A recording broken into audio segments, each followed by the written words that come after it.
Just received these today. Resin models from Paint and Glue Miniatures. I have to say immediately I have had one of their plastic vehicles and I far prefer the resin ones, let's put it like that. They seem really quite crisp and neat. Now they are the Polish 7TP. Now, there is another manufacturer of these called FA Miniatures on Facebook.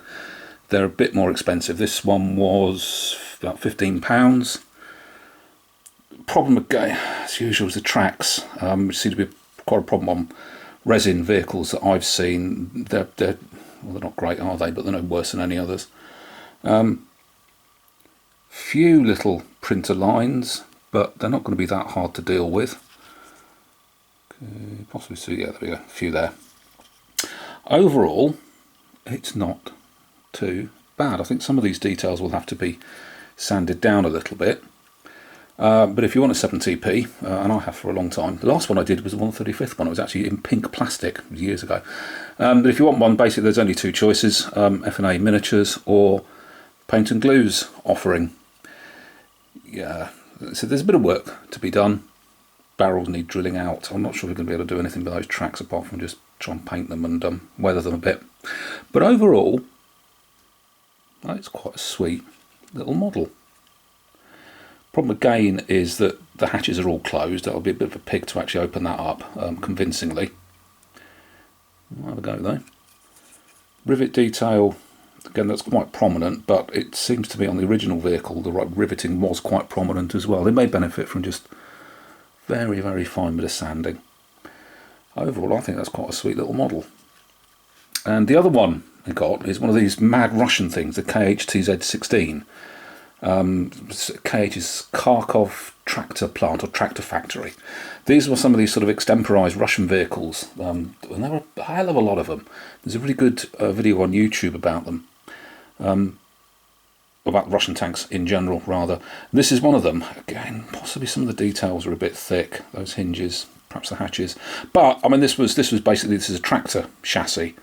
It was an artillery tractor, and they basically bolted with a steel on it. So, and there is no other supplier of these as far as I'm aware. And I've always found them quite interesting. I've been desperately trying to find some I could even possibly scratch build a version of it. But there isn't one. You can't do it. Again, you know, some of these bolts are a bit chunky.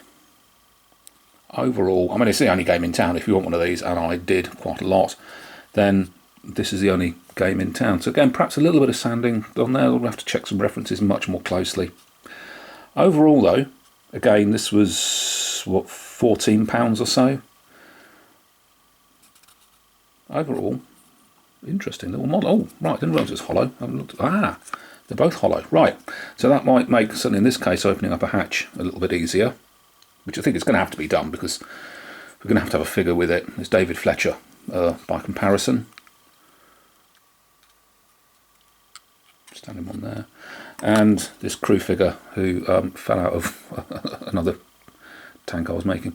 So, you know, overall seems to scale up quite nicely. A little bit of resin excess to come off, but again, tracks chunky and lacking that little bit of detail. But again, you know, it's no worse than any other resin vehicle I've seen. I can't even feel any printer lines on there. That is really sweet. No, can't feel any, can't see any. I'm genuinely pleased with this.